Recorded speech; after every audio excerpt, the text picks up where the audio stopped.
So 5 பவரில் square root of x divide by 3 equal 125. இங்கே square root of 5 இருக்குது. நம்ம எக்ஸோட வேல்யூ கேட்டிருக்காங்க.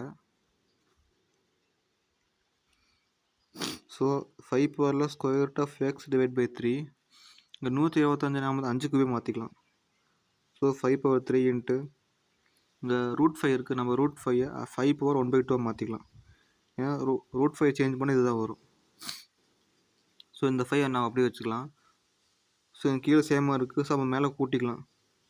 ஸோ 3 + 1/2 கூட்டினா 3 3 × 6 6 1 7. ஸோ 7/2 வரும் இது கூட்டினோம்.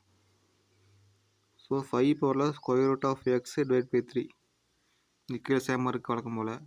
ஸோ அப்போனா square root of x divide by 3 equal 7/2 வரும்.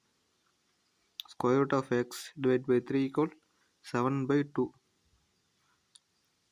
இப்போ square root of x equal அந்த 3 இங்கே வகுத்தல் இருக்குது, இங்கே போனால் பெருக்கலாமா வரும். ஸோ 7 × 3 வரும். So 21 divide by 2. ஸோ இங்கே இருக்கிற ரூட் இங்கே போனால் இதுக்கு ஸ்கொயராக மாறிடும் மொத்தமாக. அப்புறம் 21 டிவைட் பை 2 ஹோல் ஸ்கொயர்னு வந்துடும். ஸோ 21 ஸ்கொயர் பண்ணால் 441, 2 ஸ்கொயர் பண்ணால் 4. ஸோ எக்ஸோட வேல்யூ 441 டிவைட் பை 4.